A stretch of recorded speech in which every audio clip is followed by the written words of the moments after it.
Hello everyone and welcome back sa ating channel, and for today's video papakita ko naman sa inyo kung paano ako nagsasublimation print. Let's go! Ang ginagamit kong printer ay ang L1300 ng Epson. Binili ko siya ng brand new, tapos nilagyan ko siya ng mga sublimation ink na nabili ko sa Shopee. Ito naman ang ginagamit kong sublimation paper, A3 size, at ang brand niya ay Quaff. Nabili ko rin to sa Shopee. Pagkatapos ma-print ng design ay ikakat na siya. Hindi naman kailangan perfecto yung pagkakakat ng design. Ginagawa lang to para hindi ma-print yung mga sobra-sobrang ink sa gilid ng papel. Ito nga pala yung ginagamit kong heat press. Ang size nito ay kayang mag-print ng mga design na size A3. Ang settings na ginagamit ko ay 200 degrees Celsius at ang duration naman ay 30 seconds. Kapag mainit ng heat press ay ilalapatan natin ang t-shirt at mag-pre-press tayo para mawala ang moisture at yung mga gusot-gusot. Sa sublimation, kailangan yung t-shirt mo polyester o dry fit, o yung tinatawag din nilang active dry.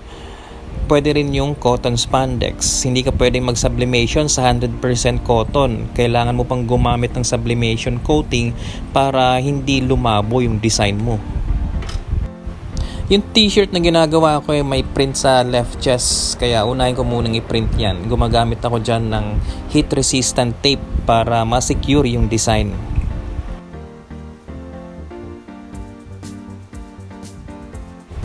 Tapos pag satisfied na ako sa alignment ay ipipress ko na yan ng 30 seconds. At ang temperature again ay 200 degrees Celsius.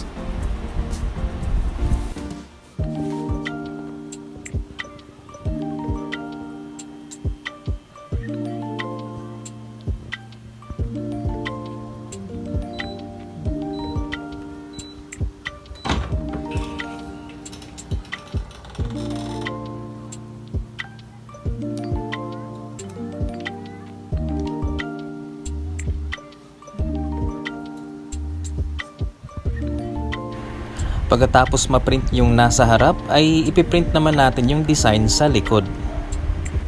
Pero bago ko gawin yun, ay hinahanap ko muna yung center ng t-shirt para ma-align ng mabuti yung design natin. Sa paghahanap ng center, ang ginagawa ko, tinutupi ko lang yan.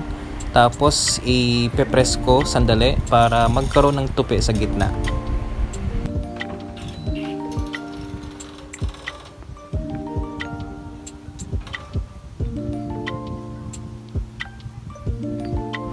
So dahil nga may tupi na sa gitna, madali na nating mahanap yung center ng damit.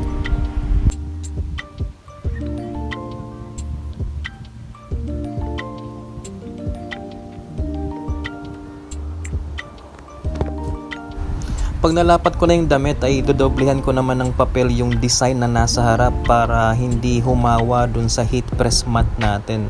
Pag humawa kasi yung design sa heat press mat, hahawa din yun sa damit na ipipress natin mamaya. Pag ready ng lahat ay ilalapat na natin yung design na print natin kanina. So kung mapapansin nyo, may tupi din yung design.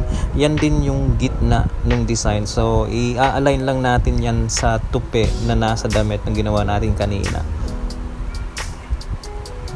So kapag satisfied na tayo sa alignment ay gagamit ulit tayo ng heat resistant tape para hindi na tumabingi pa at masecure yung design natin.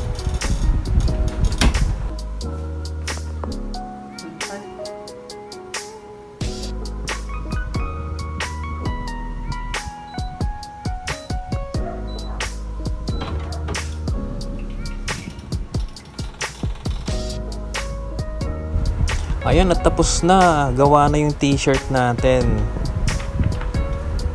Ang kagandahan dito sa sublimation talaga, hindi nag-fade yung design. Masisira na lang yung t-shirt mo, andyan pa rin yung design.